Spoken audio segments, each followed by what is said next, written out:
Bismillahirrahmanirrahim. Kalau cewek ditanya pendapatnya setuju apa enggak dilamar oleh seorang perempuan, maka jawaban iyanya seorang perempuan itu adalah diam. Sedangkan laki-laki kalau diam berarti enggak. Kalau perempuan kalau diam berarti ya. Kalau dia, oh berarti itu ya, husnuzon aja. Jadi kalau nanya, Neng gimana mau sama saya? Dia belum sempat mikir, oh berarti mau ya. Kan diam tadi teh. Jadi diam seorang perempuan kata Nabi adalah ridho. Diamnya adalah ridho. Karena kalau dia tidak ridho, dia mungkin akan merespon dengan bahasa-bahasa yang baik. Atau bahasanya bukan diam, pasrah. Saya ikut aja gimana emak sama abah gitu. Ini berarti ridho. Bukan berarti dia, kamu kok gitu sih sama aku, kamu nggak sayang, nggak cinta dan segala macam gitu. Dia mah nggak akan ngomong kayak gitu. Dia diam atau dia bilang ya udah ikut aja, berarti dia ridho. Itu sifat perempuan yang sebenarnya. Pada dirinya itu ada malu. Dan malu, by the way teman-teman, pada diri perempuan adalah mahkota. Makin besar rasa malunya, makin tinggi nilainya. Makin besar rasa malunya, makin besar mahkota yang dia pakai. Jadilah dia seorang putri. Makin besar, jadilah dia seorang ratu. Mahkotanya perempuan yang solihah adalah istihya, punya sifat malu-malu, nggak pakai in. Malu-malu aja, malu-malu, kemana-mana malu, malu-malu. Itu mahkotanya perempuan. Walaupun bukan berarti ketika yang ada perempuan nggak malu dia berani gitu, nggak punya mahkota, bukan. Ini hanya salah satunya. Dan tetap itu kebaikan. Kalau dia nggak terlalu besar dominan dengan sifat malu, mungkin dia dominan dengan sifat yang lain. Tapi yang jelas sifat malu ini kebaikan. Kata Nabi, kalau tidak punya malu, maka seseorang akan lakukan apa yang dia suka. Berarti malu itu sebagian dari kehormatan. Malu itu sebagian dari harga diri. Sehingga kalau orang udah nggak punya sifat malu, maka dia kehilangan harga diri dan kehormatan, dia akan lakukan apapun yang dia suka. Jadi malu anugerah dari Allah untuk perempuan. Aisyah pemalu. Saking pemalunya Aisyah, kalau lagi malu wajahnya kemerah-merahan, pink. Pink dalam bahasa Arab humairo. Pink itu humairo. Aisyah itu kalau lagi malu pink wajahnya. Sehingga kalau Nabi melihat wajah Aisyah pink, humairo, Nabi senang melihat Aisyah, oh Aisyah lagi malu, Aisyah lagi senang, Aisyah lagi tersipu-sipu, sehingga wajahnya menjadi pink. Aisyah itu seorang perempuan yang sangat pemalu, sama dengan Maryam, sama dengan Khadijah, sama dengan Fatimah, perempuan yang sangat pemalu. Coba teman-teman renungkan kisah gimana pemalunya Aisyah. Pernah ketika Rasulullah SAW sudah wafat, kan Rasulullah itu dimakamkan di dalam rumah Aisyah. Soalnya SOP para nabi, mereka dimakamkan di tempat mereka wafat, nggak boleh dipindahkan. Itu udah jadi SOP-nya para nabi itu. Jadi kalau meninggalnya di sini, ya udah di sini dimakamin, nggak boleh ke pemakaman khusus tempat lain atau pemakaman umum, nggak boleh. Jadi karena Rasulullah wafatnya di atas pangkuan Aisyah di kamarnya, maka kamar itu jadi tempat Rasulullah dimakamkan, makam di situ, dibuat kayak ruangan. Setiap hari Aisyah duduk di situ, dia buka hijabnya, dia duduk di makam Nabi sambil mungkin dia di situ ngobrol, mungkin dia berzikir, bukan sengaja zikir di dalam makam ya, tetapi dia kangen sama Nabi, duduk di sebelah Nabi, seolah-olah dia pengen mengenang waktu dulu sering zikir berdua sama Nabi sambil Nabi tidur di atas pangkuan Aisyah zikir. Bayangin. Kalau kita zikir jomblo itu duduk, beda ya zikir jomblo sama zikir orang udah nikah. Kalau jomblo zikirnya duduk, tiba-tiba ngeblak ke belakang gitu ya. Kalau udah nikah, zikirnya nggak perlu ngeblak ke belakang, zikirnya sambil berbaring di atas pangkuan kekasihnya. Atau kadang-kadang zikirnya sambil bersandar, jadi punggung dengan punggung, satu menghadap ke utara, satu menghadap ke selatan. Sama-sama memberikan punggungnya jadi kayak kursi gitu, bersandar kepada kekasihnya, zikir. Nanti pas sudah beberapa menit lihat, wah kamu 1000, saya baru 200. Ngapain aja kamu kok 200 ngaweleng gitu ya?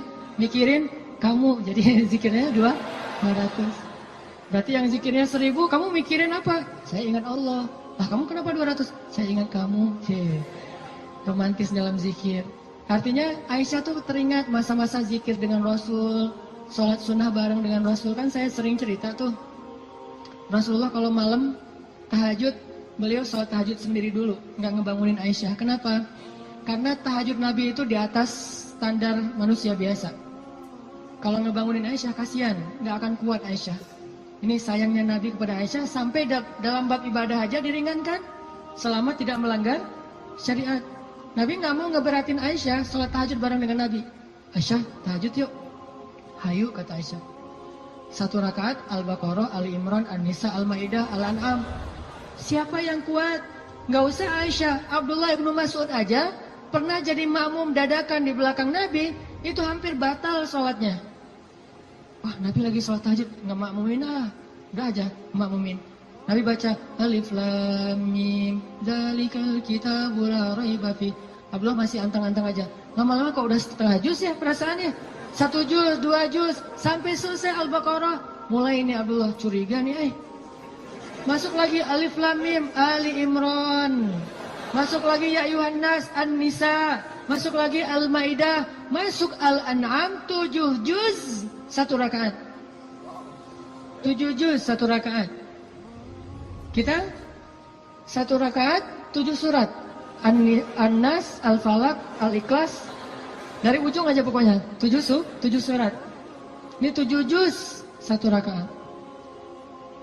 Atau kadang-kadang kita 7 rakaat 1 surat. Yaitu Al-Ikhlas terus. Asal sholat pasti Al-Ikhlas. Walaupun kalau dia membaca Al-Ikhlas itu karena cinta kepada surat itu, dia akan masuk surga dengan surah Al-Ikhlas. Masalahnya kita benar nggak sih cinta ke Al-Ikhlas? Kan kita suka pakai hadis sahabat itu ya. Ada sahabat kalau ngeimamin pasti bacanya Al-Ikhlas tuh kan. Sahabat aja bacanya Al-Ikhlas mulu. Sampai dilaporin ke Nabi, ya Rasulullah dia tuh kalau ngimamin kurang variatif Kurang variatif gimana? Ayatnya monoton, Al-Ikhlas saja nggak ganti-ganti. Dipanggil sama Nabi, kenapa kamu bacanya kok Al-Ikhlas saja nggak yang lain? Ya Rasulullah, saya cinta dengan surat itu. Nah di surat itu disebutin sifat-sifat Allah. Nabi tersenyum mengatakan, kamu masuk surga karena apa yang kamu cintai. Pertanyaannya, kita gitu atau ada modus lain? Al-Ikhlas itu nggak perlu mikir dan cepat kan? Jadi bukan karena cinta banget dengan Al-Ikhlas. Ini harus jujur nih. Nabi sholat tahajud. Udah selesai tahajud, baru ngebangunin Aisyah pas witir. Jadi Aisyah itu diajak sholatnya pas witir. Aisyah, witir yuk. Kan Aisyah manja-manja gitu kan ya. Susah bangunnya, akhirnya dipercikin air di wajahnya sama Nabi. Kan saya sering bilang, percikan air ke wajah calon kita. Kalau belum ada latihan pakai guling dulu. Guling di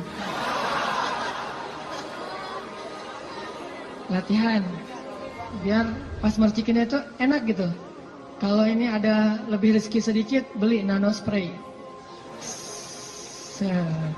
Kan enak tuh malam-malam nano sprayan. Jadi masuk ke pori-pori langsung segar gitu. Nah, artinya Rasulullah memercikan air ke wajah Aisyah. Ayo Aisyah tahajud. Akhirnya witir bareng. Setelah selesai witir, kan Nabi itu kalau sholat tahajud itu ini ada tutorial tahajud ala Rasulullah ya. Kan tahajud bebas sebetulnya, tapi Rasulullah juga punya style sendiri tahajudnya. Sahabat-sahabat masing-masing punya style. Ada tahajud di atas atap. Siapa itu? Bilal. Bilal kalau tahajud pasti di atas atap rumah. Umar kalau tahajud pasti depan rumah. Bukan di dalam rumah, di depan. Dia keluar dari rumahnya, tahajud di depan rumah. Bacanya kencang-kencang. Bismillahirrahmanirrahim. Satu Madinah bangun gara-gara suara Umar. Kalau Abu Bakar tahajudnya di musolanya sendiri, khusyuk sendiri, nggak mau ketahuan orang. Ini gayanya beda-beda. Gue dengan gaya gue gitu ya. Umar di depan rumah, Bilal di atas atap, Abu Bakar sendiri di dalam mihrab. Rasulullah juga punya style. Style tahajud Nabi gimana? Beliau tidur, tahajud, witir, tidur, subuh. Jadi sebelum subuh beliau tidur dulu. Cuman tidur yang keduanya Nabi bersandar biasanya. Kalau nggak bersandar di tiang, di dinding, bersandar kepada Aisyah. Itu tahajud ala Rasulullah. Nggak mungkin kita ngikutin sunnah ini kalau belum. Banyak sunnah yang kita nggak bisa ngikutin kalau belum nikah, teman-teman.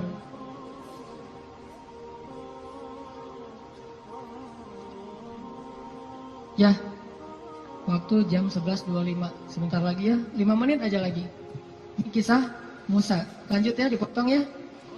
Jadi Nabi SAW itu dengan Aisyah, kalau tahajud membangunkan Aisyah dan tidak membiarkan Aisyah. Artinya Nabi SAW mengajarkan kepada kita bagaimana beliau memperlakukan istrinya, bagaimana rumah tangga beliau. Yang itu kemudian menjadi kebaikan kepada Allah. Jadi mendapatkan istri untuk lebih dekat kepada Allah, biar bisa tahajud bareng. Coba bayangin teman-teman, kita pengen nikah. Kenapa kamu pengen cepat-cepat nikah? Karena pengen buka puasa berdua. Bentar lagi Ramadan nih, masa puasa sahur masih sendiri kan? Kenapa kamu pengen nikah? Pengen tahajud berdua. Kenapa kamu pengen nikah? Pengen ngaji berdua, store hafalan. Suaminya hafal surat Al-Ikhlas, store gitu ke istrinya. Kan baru hijrah, Al-Ikhlas dulu kan? Al-Fatihah, Al-Ikhlas. Nanti istrinya store-nya apa? Surah Al-Isra. Ternyata istrinya hafizah. Ya, suaminya baru hijrah. Jadi Al-Ikhlas versus Al-Isra. Beda banget kan? Al-Ikhlas juga masih banyak salah. Kulawahan gak lewat-lewat gitu. Atau kuliah ayyuhal kafirun gak khatam-khatam, muter. Kan la abudu mata abuduan terus aja di situ kan? Ini karena belajar, baru belajar. Istrinya udah Al-Isra, Maryam, Toha, Qasas segala macam. Kenapa pengen nikah? Karena pengen bareng mendekat kepada Allah SWT. Itu yang Musa cari. Akhirnya perempuan itu datang menemui Musa, sebagaimana Aisyah sangat pemalu. Tadi nggak tuntas ceritanya, next time insya Allah. Datanglah perempuan itu kepada Musa bilang, ayahku pengen ngundang kamu dinner di rumah. Itu bahasa kita mah. Di dinner atau lunch lah di rumah, makan siang gitu. Kayaknya sih dinner, udah sore soalnya. Makan malam di rumah. Oh iya, jalan nih. Tahu gimana cara jalannya? Musa di depan, cewek itu di belakang. Nggak dibalik, cewek di depan, Musa di belakang. Nggak. Etika jalan laki-laki perempuan yang belum muhrim, perempuan di belakang, laki-laki di depan. Supaya apa? Supaya tidak melihat bagaimana cara jalannya. Terus kan Musa nggak tahu rumahnya kemana, gampang. Tinggal di Sherlock aja. Kalau nggak Sherlock, kitanya yang jadi Google Map gitu. Jadi kayak Waze gitu. Belok kanan, turn right, turn left, after gitu. Tinggal Musa belok kanan, belok kiri. Yang penting Musanya di depan, perempuan itu di belakang. Dan itu etika yang luar biasa. Sehingga perempuan ini menyimpulkan, laki-laki ini selain kuat, ternyata amanah, nggak caper, nggak sok-sok dekat gitu. Kan kita lagi di perjalanan, daripada kamu diganggu orang biar aku jagain. Nggak. Musa itu orang yang sangat amanah. Jadi kalau belum nikah aja dia sangat jaga. Jangan sampai membuat perempuan ini tercela. Apalagi setelah menikah. Sampai di rumah, cewek ini ngomong ke ayahnya. Ya, abah, bapak gitu ya. Ya abati. Itu laki-laki itu kuat dan amanah loh. Kalau ayah butuh pekerja, kayaknya dia yang paling tepat jadi pekerja di rumah kita. Ini sebetulnya kode. Perempuan kalau ngomong dengan bahasa kayak gini, berarti dia perhatian. Kalau dia udah bisa menyimpulkan dia kuat, dia amanah, dia tepat sebagai pekerja, berarti dia perhatian. Kalau enggak, dia nggak akan ngasih komentar. Ayahnya paham. Ini bahasa elegan orang zaman dulu. Kalau sekarang kan, ya pengen nikah, gitu kan vulgar kan ya. Kalau dulu kode tuh, ya itu kayaknya cocok bekerja ke kita. Kata ayahnya, oh ya nanti ayah bicara sama dia. Ayahnya bukan menawarkan Musa bekerja, tapi menawarkan Musa nih nikah. Saya akan nikahkan kamu dengan salah satu dari putri saya. Terserah kamu yang mana yang kamu sukai. Maharnya bekerja kepada saya selama 8 tahun. Akhirnya Musa pun menikah dengan salah satu dari 2 perempuan itu. Dan perempuan inilah yang mendampingi Musa untuk berdakwah di Mesir melawan Fir'aun. Dan inilah kisah yang luar biasa. Nabi Musa mencari cinta itu untuk lebih dekat kepada pemilik cinta. Nabi Musa mencari cinta makhluk agar bisa mendapatkan cinta Allah Subhanahu wa taala. Bukan justru ketika ngedapetin cinta makhluk kehilangan cinta Allah. Ini namanya fokus. Teman-teman, pesan moral ketiga berarti adalah apa? Setelah sawa as-sabil, banyak berdoa. Yang ketiga adalah jadilah seseorang yang menyempurnakan hubungan kita dengan Allah dengan cara menikah. Itu maksud Nabi, setengah dari agama itu adalah setelah kita menikah, kita sempurnakan. Gimana sempurna? Tadi tuh, tilawah sendiri jadi tilawah berdua, buka puasa sendiri jadi buka puasa berdua, tahajud sendiri jadi tahajud berdua. Bahkan ada ibadah yang kita bisa dapetin setelah menikah yang gak mungkin didapetin kalau orang belum menikah. Ibadahnya simple. Ngapain? Goler, tidur di atas sofa sambil ngelihat istri kita rempong lalu lalang, itu pahala. Jadi gini aja, itu sholat sunnah loh. Kalau yang belum nikah hanya bisa mendapatkan pahala itu dengan cara berwudu, sholat sunnah 2 rakaat. Yang udah nikah gak perlu berwudu, gak perlu sholat sunnah pun tetap dapat pahala sholat sunnah. Dengan cara apa? Pandangan suami kepada istrinya yang penuh kasih sayang, bagi dia adalah pahala ibadah. Jadi cuma ngelihat doang ibadah, tersenyum ibadah, kecup di keningnya. Bayangin, Nabi itu habis berwudu mengecup Aisyah. Bisakah kita melakukan itu kalau belum menikah? Ngecup apa? Habis wudu, cium Aisyah ke masjid. Wudu, cium Aisyah. Ini salah satu dalil dari mazhab yang mengatakan sentuhan suami istri tidak membatalkan wudu. Walaupun nanti ada dalil yang mazhab yang lain, Allahu a'lam. Ini mazhab. Tapi Nabi beberapa kali habis berwudu kecup Aisyah ke masjid. Wudu kecup Aisyah. Jadi kalau udah Nabi wudu, Aisyah udah siap-siap tuh.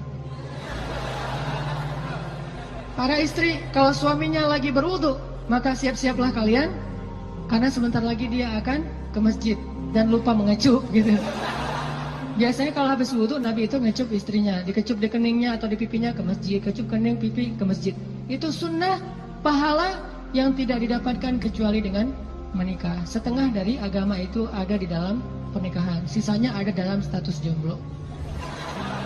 Setengah-setengah lah ya. Jadi kalau mau utuh, pernah mengalami masa jomblo yang berat gitu, derita jomblo, kifarat dosa kan ya. Setelah itu nanti mendapatkan setengahnya lagi setelah saya terima nikahnya Fulanah binti Fulan dan seterusnya. Itu teman-teman, maaf nggak tuntas cerita musanya. Insya Allah nanti dilanjutkan di kesempatan yang lain, bisa lewat streaming mungkin atau dalam kesempatan-kesempatan yang lainnya.